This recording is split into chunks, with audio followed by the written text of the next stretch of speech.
മമ്മൂക്കയുടെ ബ്രഹ്മയുഗം സിനിമ കണ്ടതിന് ശേഷം എല്ലാവരുടെയും മനസ്സിലേക്ക് വന്ന ഒരു സംഭവമായിരിക്കും ചാത്തൻ എന്നുള്ളത്. നമ്മൾ പണ്ട് ചിലപ്പോൾ ഒരുപാട് നമ്മളുടെ പഴയകാല മുത്തശ്ശി കഥകളിലൊക്കെ കേട്ടിട്ടുള്ള ഒരു കഥാപാത്രമാണ് ചാത്തൻ എന്ന് പറയുന്നത്.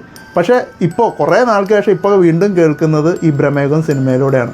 ഇപ്പോൾ പലർക്കും അറിയില്ല എന്താണ് ഈ ചാത്തൻ, എന്താണ് ഈ ചാത്തൻ്റെ കളികൾ, എന്താണ് ചാത്തൻ്റെ പ്രവർത്തികൾ, എന്താണ് ചാത്തൻ സേവ, അതൊക്കെ എന്താണ് എന്നുള്ളത് പറഞ്ഞു തരുന്ന ഒരു ചെറിയ വീഡിയോ ആണിത്. പണ്ട് പത്രം വായിക്കുന്നവർക്കൊക്കെ അറിയാം, പലയിടത്തും പരസ്യങ്ങളുണ്ടായിരുന്നു. ചാത്തൻ സേവ, ചാത്തൻ സേവയ്ക്ക് സമീപിക്കുക, കുട്ടിച്ചാത്തൻ സേവ എന്നൊക്കെ പറയുന്നത്. കുട്ടിച്ചാത്തനും എൻ്റെ ബാലശാസ്താവ് എന്നുള്ള പേരിലും അറിയപ്പെടുന്നുണ്ട് പലയിടത്തും. പണ്ട് മാതൃഭൂമിയുടെയൊക്കെ ആ മെയിൻ ടൈറ്റിലിൻ്റെ റൈറ്റ് സൈഡിൽ ലെഫ്റ്റ് സൈഡിലായിട്ട് പോലും ചാത്തൻ സേവയ്ക്ക് സമീപിക്കുക എന്ന് പറഞ്ഞ് പരസ്യങ്ങളുണ്ടായിരുന്നു. അപ്പോൾ കാലങ്ങൾ മാറിക്കൊണ്ടിരിക്കുന്നതിനനുസരിച്ച്, ആൾക്കാർക്ക് ബുദ്ധി വയ്ക്കുന്നതിനനുസരിച്ച് പല പല അന്ധവിശ്വാസങ്ങളും ഇന്ന് നമ്മളുടെ ഭൂമിയിൽ നിന്ന് മൺമറഞ്ഞും പോയിക്കൊണ്ടിരിക്കുകയാണ്. ചാത്തൻ എന്ന് പറയുന്ന സംഭവം യക്ഷി പോലെ, അല്ലെങ്കിൽ മാടൻ പോലെ, മറുത പോലെ ഒക്കെയുള്ള, അല്ലെങ്കിൽ തെണ്ടൻ പോലെയൊക്കെയുള്ള ഒരു സംഭവമാണ്. അത് ശരിക്കും ഉള്ളതാണോ അതോ പറഞ്ഞുണ്ടാക്കുന്ന ഒരു മിഥ്യയാണോ, അതിൽ ഞാൻ വിശ്വസിക്കുന്നുണ്ടോ, അതിൽ ഉള്ളതാണോ ഇല്ലയോ എന്നൊക്കെ ഉള്ളത് ഞാൻ ഈ വീഡിയോയുടെ അവസാനം പറയാം. ഇനി നമുക്ക് ചാത്തനിലേക്കും ചാത്തൻ സേവയിലേക്കും ഈ കുട്ടിച്ചാത്തനിലേക്കുമൊക്കെ അവരുടെ പ്രവർത്തികൾ, കളികൾ എന്താണെന്നുള്ളത്. അപ്പോൾ എനിക്കിപ്പോൾ എനിക്ക് ഒരാൾ കുറച്ച് പൈസ തരാനുണ്ട്, അവൻ എനിക്ക് കുറച്ച് പൈസ തരുന്നില്ല, അല്ലെങ്കിൽ എനിക്ക് അവൻ്റെ കയ്യിൽ നിന്ന് ബലമായിട്ട് വാങ്ങി എടുക്കാൻ സാധിക്കുന്നില്ല. അങ്ങനെയൊക്കെ ഒരു സാഹചര്യം വരികയാണെന്നുണ്ടെങ്കിൽ ഞാൻ എന്ത് ചെയ്യും? എനിക്ക് ഈ ചാത്തൻ സേവയിലൊക്കെ വിശ്വാസമുള്ള ഒരാളാണ്, ഇത് റിയലാണ് എന്ന് വിശ്വസിക്കുകയാണ് ഞാൻ എന്നുണ്ടെങ്കിൽ, ഞാൻ ഈ ചാത്തൻ സേവ നടത്തുന്ന ആ ഒരു ആശ്രമത്തിലോ എന്തിലാണോ അവിടേക്ക് ചെല്ലും. അവിടേക്ക് ചെന്ന് ഞാൻ കാര്യം പറയും, എനിക്ക് എൻ്റെ അവസ്ഥ ഇതാണ്, എനിക്ക് അവൻ ഇത്രയും പൈസ തരാനുണ്ട്, ആ പൈസ കിട്ടിയിട്ട് വേണം എനിക്ക് ഇങ്ങനത്തെ കാര്യങ്ങളൊക്കെ ചെയ്യാനായിട്ട്, അവൻ പൈസ തരുന്നില്ല എന്നൊക്കെ പറഞ്ഞ് ഞാൻ ഒരു കംപ്ലൈൻറ്റ് കൊടുക്കുന്ന പരിപാടിയാണ്. ഞാൻ അവിടെ പോയി എൻ്റെ കംപ്ലൈൻറ്റ് പറയുന്നു. അപ്പോൾ ചാത്തൻ സേവ നടത്തുന്നവർ എന്നോട് പറയും, അതായത് ഞാൻ ചാത്തനെ വിടാം, ചാത്തനെ വിട്ടാൽ എനിക്ക് അവർക്ക് അവരുടേതായിട്ടൊരു ഫീ ഉണ്ട്, ആ ഫീ ഇത്ര രൂപയാണ് എന്നുള്ളത് അവരും പറയും. ഇപ്പോൾ എനിക്കൊരു 5 ലക്ഷം കിട്ടാനുള്ളതെന്നുണ്ടെങ്കിൽ അവരതൊക്കെ കണക്ക് മനസ്സിൽ വെച്ച്, ഓക്കെ ഇവന് 5 ലക്ഷം കിട്ടണം എന്നുണ്ടെങ്കിൽ ഞങ്ങൾക്ക് ഇത്ര രൂപ കിട്ടണം എന്നുള്ള രീതിയിൽ പറയും. അതായത് നമ്മളൊരു കൊട്ടേഷൻ കൊടുക്കണ പോലെയാണ് ഈ പരിപാടി. അപ്പോൾ നമ്മൾ അവന് പൈസ കൊടുക്കും, അവൻ എന്നിട്ട് കുറേ പ്രാർത്ഥനയൊക്കെ നടത്തി ചാത്തനെ അങ്ങോട്ടേക്ക് വിട്ടു എന്ന് നമ്മളെ അറിയിക്കും. ഇനി എന്താണ് ഈ ചാത്തൻ്റെ കളികൾ എന്നുള്ളതാണ്. ഇതൊക്കെ പറഞ്ഞു കേൾക്കുന്ന സംഭവങ്ങളാണ്. ഒരു ഉദാഹരണത്തിന്, നിങ്ങളുടെ അടുത്തേക്കാണ് ഞാൻ ചാത്തനെ വിട്ടിരിക്കുന്നതെന്ന് സങ്കല്പിക്കുക. ചാത്തൻ അവിടെ ഉണ്ട് എന്നുണ്ടെങ്കിൽ ചാത്തൻ നിങ്ങളെ ഉപദ്രവിക്കും. ഈ ചാത്തന് രൂപമോ ഭാവമോ അല്ലെങ്കിൽ ഒരു ആകൃതിയോ കാര്യങ്ങളോ ഒന്നുമില്ല എൻ്റെ വിശ്വാസം അനുസരിച്ച്, എൻ്റെ അറിവനുസരിച്ച്. അപ്പോൾ ഈ ചാത്തൻ, പക്ഷേ നിങ്ങളിപ്പോൾ രാത്രി ഉറങ്ങാൻ കിടക്കാമെന്ന് വിചാരിക്കുക, നിങ്ങളുടെ മുകളിൽ ഒരു നില കൂടി ഉണ്ടെന്ന് വിചാരിക്കുക, നിങ്ങളെ ചാത്തൻ ഉറങ്ങാൻ സമ്മതിക്കില്ല. അവിടെ നിന്ന് ഒരുപാട് ശബ്ദങ്ങൾ ചാത്തൻ ഉണ്ടാക്കിക്കൊണ്ടിരിക്കും. ഒരുപാട് നമുക്ക് അല്പം ഭീകരമായിട്ട് തോന്നിക്കുന്ന ചിലപ്പോൾ ശബ്ദങ്ങളുണ്ടാവും. ചിലപ്പോൾ തുടക്കമൊക്കെ നമ്മൾ വല്ല എലി ഓടുന്നതും ചിലപ്പോൾ വല്ല മരപ്പട്ടി ഓടുന്ന പോലെയുള്ള ശബ്ദങ്ങളേ ഉണ്ടാവുള്ളൂ. അപ്പോൾ നിങ്ങളുടെ തട്ടുമുകളിൽ ആ ശബ്ദം കേൾക്കുമ്പോൾ നിങ്ങൾക്ക് ഉറങ്ങാൻ പറ്റില്ല. എന്താണ് അതെന്ന് നമ്മളൊന്ന് ക്ലാരിഫൈ ചെയ്തിട്ട് വേണമല്ലോ നമുക്ക് ഉറങ്ങാൻ. അപ്പോൾ നിങ്ങൾ നേരെ പോയി മുകളിൽ ചെന്ന് നോക്കും, പക്ഷെ അവിടെ ഒന്നുമില്ല, എല്ലാം അതേപോലെ ഇരിപ്പുണ്ട്. അങ്ങനെ യാതൊരുവിധ സംഭവം ഉണ്ടായതായിട്ട് നിങ്ങൾക്ക് ഒന്നും കാണില്ല. നിങ്ങൾ വീണ്ടും താഴെ വന്ന് കിടക്കും. പക്ഷേ വീണ്ടും നിങ്ങൾ ഉറക്കമാകാൻ സമയമാകുമ്പോഴേക്കും ചാത്തൻ വീണ്ടും അവിടെ ശബ്ദങ്ങളുണ്ടാക്കും. അത് ഒരുപക്ഷെ വളരെ ഭീകര ശബ്ദങ്ങളായിരിക്കും. ചിലപ്പോൾ ഒരു മനുഷ്യൻ്റെ നിലവിളി പോലെ ആയിരിക്കും, ഒരു കുഞ്ഞിൻ്റെ നിലവിളി പോലെ ആയിരിക്കും. ഭയങ്കര സീൽക്കാര ശബ്ദങ്ങളുണ്ടാവും. അപ്പം നമ്മളെ ഭയങ്കരമായിട്ട് പേടിപ്പെടുത്തുന്ന രീതിയിലും പല ശബ്ദങ്ങളും അവിടെ ഉണ്ടാവും. അപ്പോൾ ആ ശബ്ദം കൊണ്ട് നമുക്ക് ഇനി ഒരു തവണ കൂടി മേളിൽ കയറിപ്പോയി നോക്കാൻ പോലും രാത്രിയിൽ നമുക്കൊരു പേടി ഉളവാകും. എങ്കിലും നമ്മൾ ധൈര്യം സംഭരിച്ച് നമ്മളവിടെ മേളിൽ കയറിപ്പോയി നോക്കിയാലും അവിടെ യാതൊന്നും കാണില്ല. പിന്നെ നിങ്ങൾ വീണ്ടും കിടക്കാൻ നോക്കിയാലും അതിനേക്കാൾ ഭീകരമായ ശബ്ദങ്ങൾ ഉണ്ടായിക്കൊണ്ടിരിക്കും.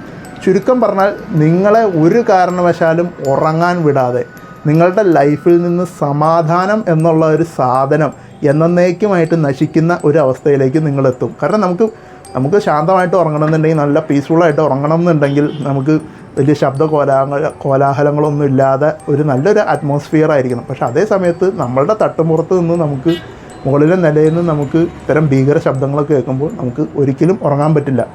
അങ്ങനെയാണ് നിങ്ങളുടെ അടുത്തേക്ക് ഒരു ചാത്തനെ വിട്ടിട്ടുണ്ടെങ്കിൽ നിങ്ങൾക്ക് അനുഭവപ്പെടുക. ഇനി അതിനേക്കാൾ ഒരു ഭീകര വെർഷൻ എന്താണെന്ന് വെച്ചാൽ, പലരും പറയുന്നുണ്ട്, ഇതിലൊന്നും നടന്നില്ല എന്നുണ്ടെങ്കിൽ നിങ്ങളുടെ വീടിൻ്റെ മുന്നിലൊക്കെ ചിലപ്പോൾ മലമൂത്ര വിസർജ്യമൊക്കെ കാണാം.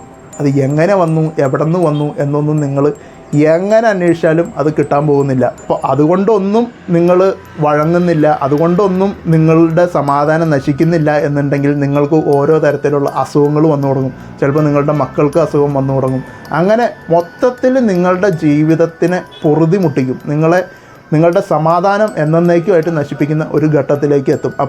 അപ്പോൾ നിങ്ങൾ ചിന്തിക്കും, ഇത് എന്താണ് ഇവിടെ സംഭവിക്കുന്നത്? അപ്പോൾ എന്തൊക്കെയോ ഒരു പാരനോർമൽ ആക്ടിവിറ്റി, ഒരു സാധാരണ രീതിയിലല്ലാത്ത എന്തൊക്കെയോ ഒരു ആക്ടിവിറ്റി നടക്കുന്നുണ്ട്, ഒരു അശുദ്ധ ശക്തി ഇവിടെ ഉണ്ട് എന്ന് നിങ്ങൾ മനസ്സിലാക്കിയാൽ നിങ്ങൾക്കും അറിയാം ഈ ചാത്തൻ സേവയും കാര്യങ്ങളൊക്കെ ഇതിനെപ്പറ്റിയൊക്കെ അറിയാം എന്നുണ്ടെങ്കിൽ നിങ്ങളും ഇതേപോലെ ചാത്തൻ സേവയൊക്കെ നടത്തുന്ന, അല്ലെങ്കിൽ പ്രശ്നപരിഹാരത്തിന് ആരെങ്കിലും കവടി നിരത്തി പ്രശ്നമൊക്കെ പരിഹാരത്തിന് ആരെങ്കിലും വിളിച്ചു വരുത്തും. അപ്പോൾ അവർ പറയും, ഇതാണ് കാരണം, നിങ്ങളുടെ അടുത്തേക്ക് ഒരു ചാത്തൻ വന്നിട്ടുണ്ട്, ആ ചാത്തൻ്റെ ആവശ്യം ഇതാണ്, ഇന്ന ആവശ്യം കൊണ്ടാണ് എന്നൊക്കെ വേണമെങ്കിൽ അവർ പറയാം. അല്ല എന്നുണ്ടെങ്കിൽ ഇപ്പോൾ ഞാനാണല്ലോ നിങ്ങളുടെ അടുത്തേക്ക് ചാത്തനെ വിട്ടിരിക്കുന്നത്, ഇപ്പോൾ ഞാൻ തന്നെ നിങ്ങളുടെ അടുത്തേക്ക് അപ്രോച്ച് ചെയ്യും, ഞാനാണ് ചാത്തനെ വിട്ടിരിക്കുന്നത്, എനിക്ക് അർഹമായിട്ടുള്ള പൈസ നിങ്ങൾ തരാത്തത് കൊണ്ടാണ് ഞാൻ ചാത്തനെ വിട്ടിരിക്കുന്നത്. അപ്പോൾ ആ ചാത്തൻ്റെ ഉപദ്രവം നിങ്ങൾക്ക് എന്നേക്കായിട്ട് അവസാനിപ്പിക്കുന്നതിന് വേറെ വഴിയൊന്നുമില്ല, നിങ്ങൾ ആ പൈസ എനിക്ക് തിരിച്ചു തരിക, ബാക്കി വേണ്ടത് ഞാൻ ചെയ്തോളാം എന്ന് പറഞ്ഞ് നിങ്ങളുടെ കയ്യിൽ നിന്ന് ആ പൈസ ഞാൻ വാങ്ങിയെടുക്കുന്നു. അപ്പോൾ ഞാനാണ് ചാത്തനെ വിട്ടത് എന്ന് മനസ്സിലാക്കി